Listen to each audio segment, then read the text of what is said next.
Hey, I'm Billy Stokes. This is my journey of building our business, but without compromising the relationships with people I love. Follow along while I document my growth. This is all BS. I didn't think that I'd get the opportunity to continue to have these conversations today, but as things would have it, with a newborn in tow, I am currently holding a sleeping baby who, for whatever reason, seems to really enjoy being with Dad, which is kind of cool. Yeah. I don't know. It's just really weird. I don't know if it's like a pheromone thing or like a... Man, humans are primal in general, much less babies. God damn, they're on a new level of primal. Like, I don't know if it's like feeling the heartbeat or hearing the heartbeat or the smell or my body runs hotter or whatever. Who knows? But man, he just seems to be a lot calmer with me, which is really sweet. But it's also... in my head, I'm kind of like running this algorithm, like, when will Beck not need me so much so that I can focus back on the business fully? And I've obviously not vocalized this to her because I don't want her to feel like I'm trying to just, dump the full responsibility of 4 young children plus a newborn. 3 young children plus a newborn. Yeah. The influence of a dad is so interesting. Yeah, I mean, I typically subscribe to traditional gender roles. In my mind, there's this principle that says, like, the longer a piece of technology has been around, the more fundamental it is to the utility of the human experience, and therefore the longer it'll be around. I.e., like, writing and written text has been around forever, therefore it'll likely be around forever, being that it's proven its utility by way of communicating ideas and what have you. So when I think around the, traditional, and not to say that, society shouldn't grow and evolve, like, not to say that the case whatsoever, but if I was a betting man, I wanted to bet on, the best environment to raise a child, I would say, masculine, feminine roles, mother, father. Traditional gender roles, I think, have proven its utility to the human experience for the most part over the course of human history. And I can say that all I want, but what I find so interesting is that the balance that I bring to our family, both Beck and I have noticed it. Yeah, it's super interesting, hey. And I can't quite explain it, except, I know there's days where I come home, and I know that this is completely off topic of business. But there's days I come home and I'm very conscious that if I have a shit day, everyone has a shit day. If, like, the influence that I have over, my wife and my children and my family is just, it's palpable. And that's not lost on me. The gravity of that is not lost on me. And so one of the beautiful parts about being a father is that there is a place. I'm not just the provider, the protector. There is definitely a place where, there's an element of nurturing as well. And I really feel sorry for those dads who are just saying, like, I don't want anything to do with my kids until they're 2 because, they're pretty much potatoes. Like, man, like, at 2 weeks old, like, learn to hear how your child cries and learn to hear what they're trying to say, because they cry differently. And human beings fundamentally, have a look at the hierarchy of needs. Like, have a look at Maslow's, have a look at Glass's hierarchies, and just start understanding people's needs. And this, okay, we're kind of going off topic a little bit too far, but, Beck and I joke that we've got 2 families. We've got our, paternal biological family, and then we've got our business family. And the principles of work, they're still the same. The principles that we use to communicate with our kids work exactly directly with our team in the shop. It is incredible. It's genuinely incredible. And yeah. So anyway, here I am. It is now 10:30 p.m. I've done all the admin work that I can do. And I'm holding a child until he awakes because he's hungry. And then I can't do that bit, so that goes back to Beck, and he'll probably have a nice big sleep after that, and so I'll go to bed. But yeah, so here we are, and it's just and it's the part that I play, that's part of my role. So anyway, thank you for tolerating that tangent. So on to our progress. So here we are. We've closed the cafe. I know I briefly touched on COVID, which is an incredibly politically charged subject, and I don't really want to dive into it too much. But my stance on COVID was that I think there is ulterior motive. I don't think that it was altruism. And I think it got fear-mongering.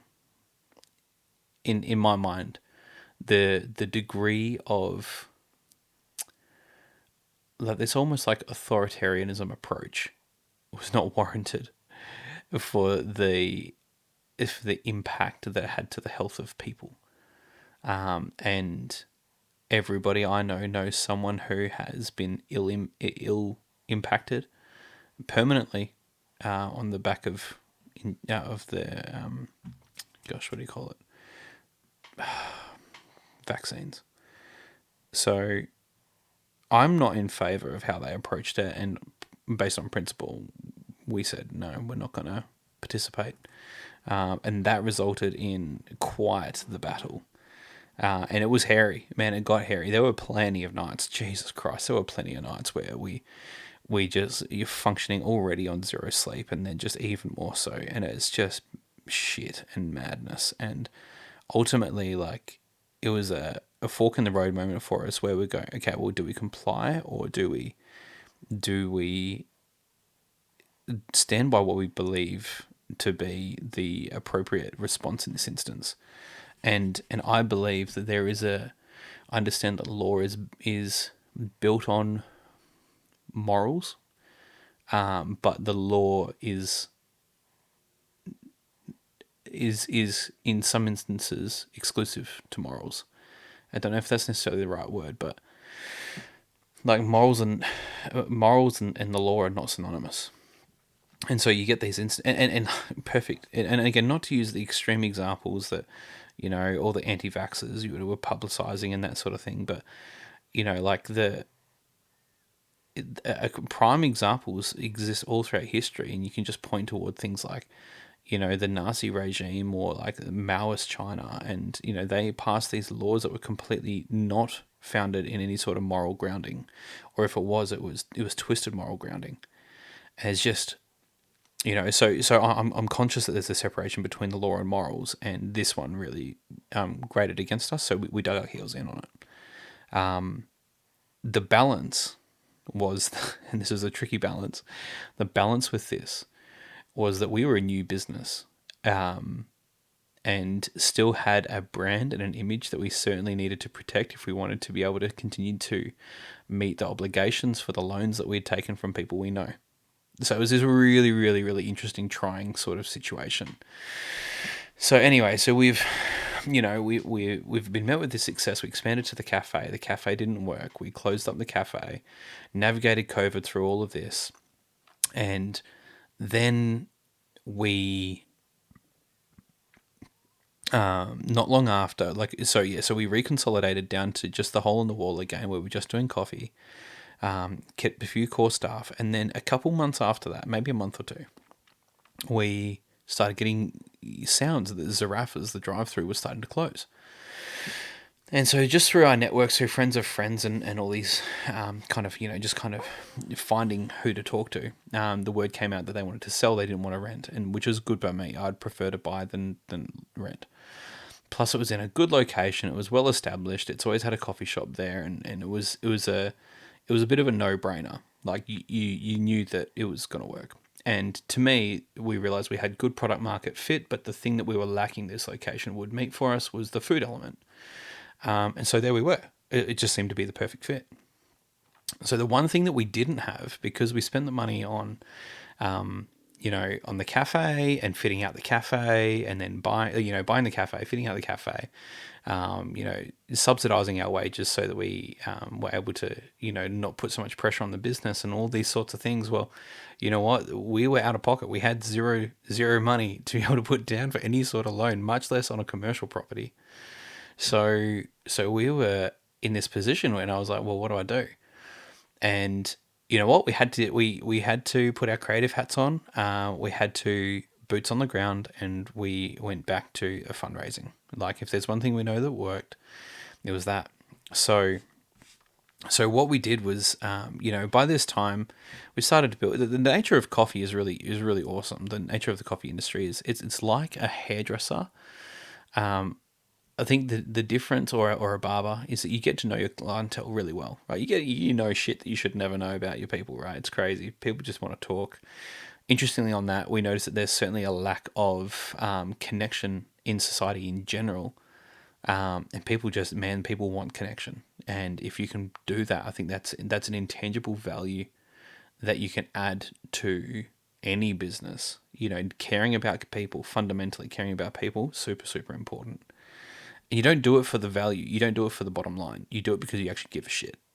Like, it's a really basic equation. So we start. Yeah. So we were getting really. I think the difference between coffee and hairdressing, barbering, is that when you're hairdressing, and you might get a haircut, or you might go visit the barber once a month. Once every few weeks, and for a decent chunk of time. Coffee every single day. You see the pets, you see the kids, you see the partners, you see the new cars, you hear about the houses, you hear about the new jobs, you see them leave, you see them come, you see them rise, you see them fall, and it's really interesting because you although you don't get an extensive period of time with people, you're constantly in their lives every single morning. You're constantly just there, and it's really powerful. Like, it's a really powerful place to be. Especially, like I was saying, especially if you care. So we're in this position where, every single day we're getting to know these people really well. And obviously after time, you get to speak with people, and you get to, you start to build a network of business owners. I mean, like, we've got customers of ours, worth tens of millions, and they drink coffee just like the single mum who is struggling to make ends meet. She'll come and buy coffee, and it's the thing about coffee is just it's such a melting pot. It's this, like, really eclectic, like, community that builds around a brand. It's so cool. And so after a while, obviously people were aware of the brand and what we're doing, and there was some people we got to know who we came to realize actually were quite wealthy, and so I got talking to this one particular gentleman one day, and I just said, hey mate, like, here's the position we're in. We want to buy this property. I have an obligation to go to our existing shareholders and those who first invested in us, and tell them, hey, like, one of the deals with buying into and investing with us first, and us borrowing money from these people, because there is a small equity share there, is that they have right of first refusal of any other future growth or future like developments in the business.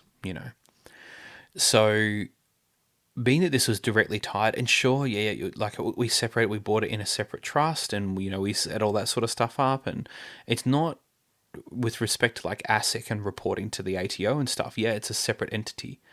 But my thought was, like, okay, like, these people have taken a punt on us, and the punt is paying off, and I hope. My goal is that the punt pays off in a really big way for them. Like, I would really like to be able to hand them a nice fat paycheck when we exit. And I mean, that's the plan. At some point in the next 10 to probably 15 years, our plan is to exit the business. And, and to do it in quite glorious fashion would be great. And so, so wanting to do the right thing by them, and making sure that there's that giving back from them having given to us. So, technically it's not correlated, but we obviously made sure that we went to the existing shareholders and we said to them, hey, like, here's this opportunity. This time it's a brick and mortar asset. Like, it's an actual real life asset. It's not a concept that we need to prove. It's a proven asset. Here's what we need to do. We can get the money. We're putting up, like, we drew down all the equity we had in our property. We leveraged as much as we possibly could. And we just said, hey, we've got this shortfall. And if I remember rightly, I think the shortfall, it was pretty significant. I think it was like 140 grand. Like 140 grand. It was pretty crazy. So we went out to everyone and we just said, hey, listen, what we're going to do is we're going to put for we're just going to do chunks of 10 grand. For every 10 grand you put in, we'll give you 10% additional value, which comes off our ownership of the property, right? But with respect to like hey, you're out of pocket, and it's an equity ownership. There's no loan aspect to this. So there's an equity ownership in the property.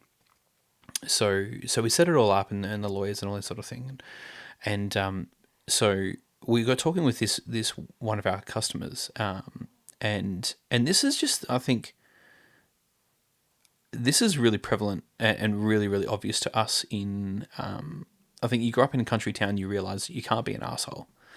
You've got it's like you don't know everyone, but like it's like one step removed. It's small enough that, so it's big enough that you don't know everyone, but it's small enough you just can't be an asshole.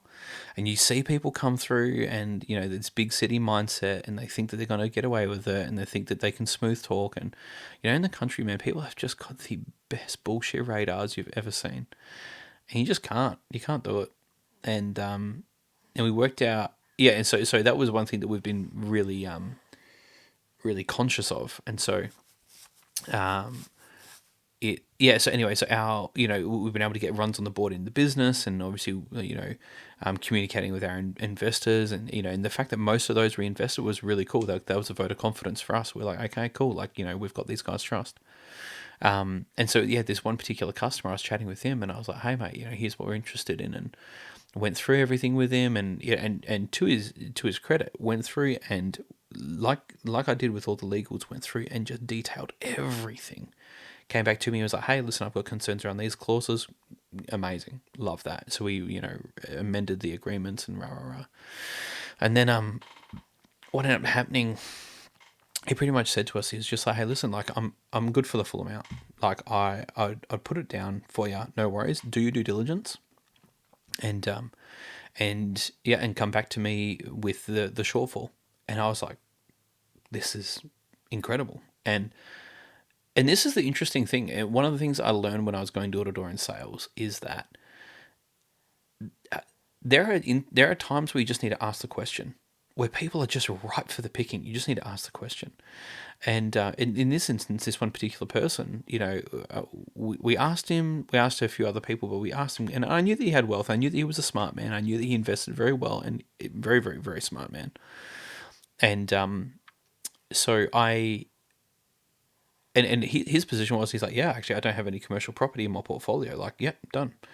And it was just like, tell me what the difference is. And so I was kind of surprised initially. I was like, yeah, I'm not sure if this is going to pan out. And I remember giving him the figure, and it was a hefty figure. And he was like, yeah, not a problem. Like, send through the details and we'll sign the documents. And I was like, this is madness, So that was really I think the further along I've gone, the more I've realized that things aren't as hard as I think they are.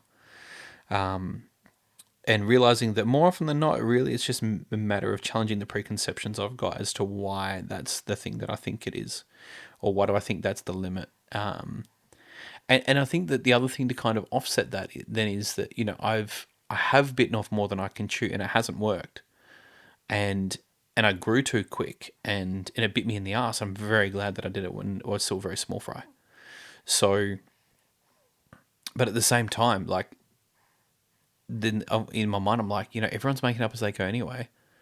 And yeah, it's just kind of like, it's this battle in my mind being like, fuck it, send it. Oh shit! Sorry, nearly startled the baby.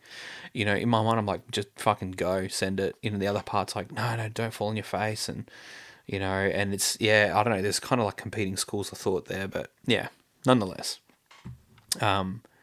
realizing one of the biggest lessons that we've learned is realizing that actually things aren't as hard as we anticipated them to be. And more often than not, it does require just diligence, hard work, and taking a risk. And if you do your due diligence, genuinely assess the tasks, assess the risk in front of you, and then put things in place to mitigate that risk, and then send it. Like, go for it, man. Like, it's, yeah. So anyway, so here we are. We've got the funding together, and I kind of can't believe it. And again, I'm always in awe of the timing of things, and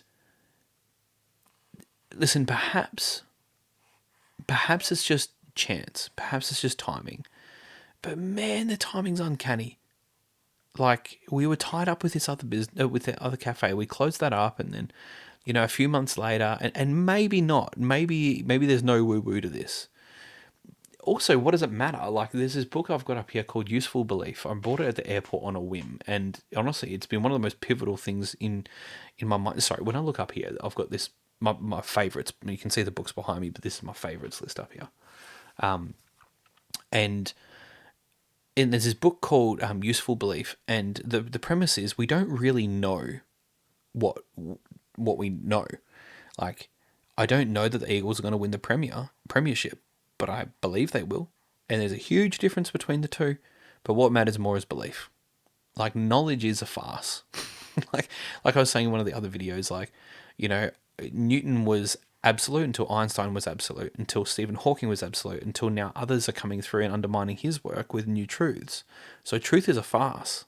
What matters is your belief. And so when I think around one of the beliefs that I have, and it's made me really cocksure, and it doesn't mean that I throw caution to the wind, but it certainly does mean that I have the confidence to be able to go into these things knowing, and I've got history that proves that I do the next right thing that I can in front of me as diligently as I can, and then the opportunity opens up just at the right time in a way that I can't predict.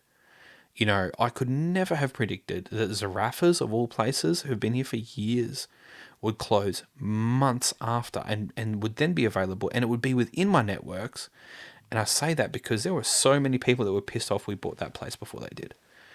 And it's incredible. Sorry, Bubs is stirring. He's probably going to cry for a boob in a sec. Yeah, we'll see how much further we get. So a lot of people were just very much like, no, you're kidding. Like, I was trying to get hold of that. I was trying to find the owners, and man, we were like, they were weeks too late. We were already on the phone. We were already sending agreements to each other. Like, we moved as soon as that became available. And I think there's times, one of the things I've learned in business is there's times to go fast and times to go slow. When you're talking about details and the things that have long-term ramifications, take your time, do your due diligence. When you're confident and you know that you've got all your ducks in a row, pull the trigger, don't muck around. Just get it done, balls deep, jump into it. And do it confidently. So anyway, so this whole, like, I've got this history where it's like, we weren't ready to open this business. COVID was scary. But we did it anyway. We started the business, we borrowed the money, and then we expanded, in hindsight, too fast. We shouldn't have expanded so soon. But then what happened was we learned lots of lessons in that process. Heaps of lessons in that process. Then we closed up, and then months after we closed up, this premises that we couldn't have predicted, perfect, absolutely perfect for kind of the gap that we had. And bang, there we are.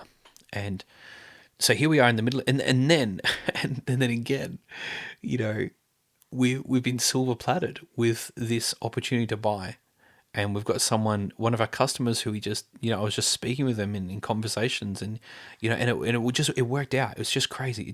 It just one thing after another continues to line up, And perhaps, some would say, well, that's evidence that you're on the right path. And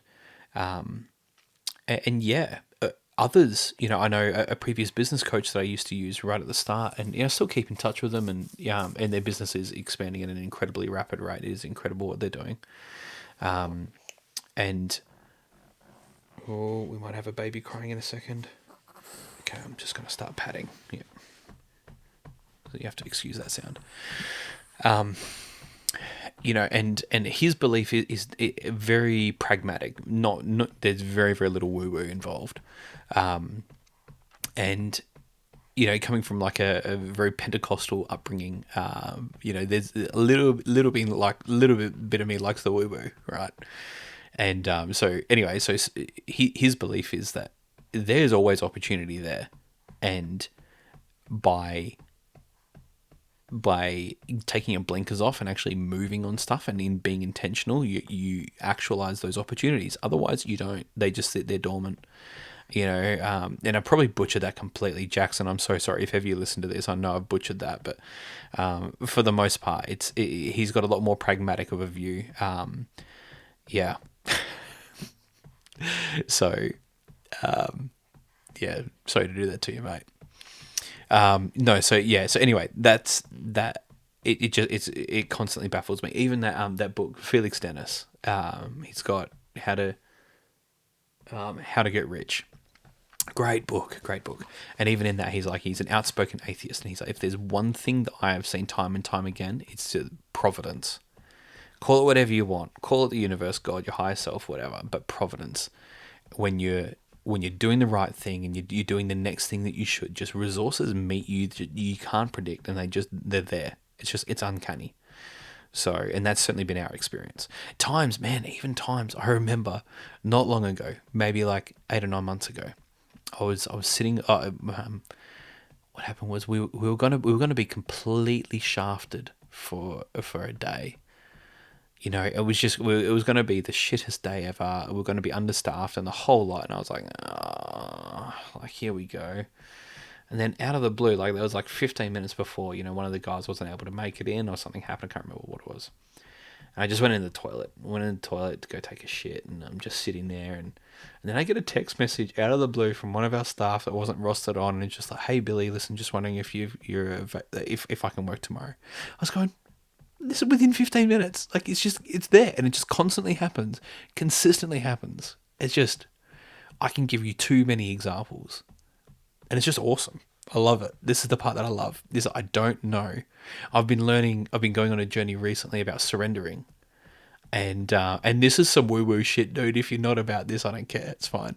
But dude, there's so much freedom in surrender, and knowing that it happens, and you don't know how it happens, but it does, and it just works. And and what I find is that when I'm holding on really, really, really tight to an idea of how I think things should be, it just doesn't work. It has to be flow. And it doesn't mean that you're not ambitious. It doesn't mean you don't have goals and drive and everything else, but you're diligent in the surrender. And when you let go and the next thing pops up, well, you're diligent with that. Like for us, we were diligent in setting up the cafe and bringing the right people in, and you get that great Maya Angelou quote. Do good until you know better, then do better. For loosely paraphrased, and you do the best with the tools you have, and then you learn more tools. And so the tools that we had, and when we were setting up the cafe, I thought I was doing it the right way. I thought I was setting it up, empowering people and giving people responsibility and leaving them to their devices, and kind of checking in with them, providing resources and all these sorts of things. And man, I was missing so much of the equation. So we were as diligent as we knew to be in that instance. That's probably a cop out, actually, if I think about it. We certainly could have been more diligent in our prep, kind of looking to fill the gaps in what we didn't know. Yeah, but nonetheless, that's kind of where we're at. And yeah, this whole act of surrender, like, then this drive-through popped up, and we were diligent in setting that up, and yeah, super cool. It's a cool journey. But anyway, so that was the funding of the drive-through. We'll come through to that. We'll come on the back of that in a second. He's about to cry, so Yeah, see you soon.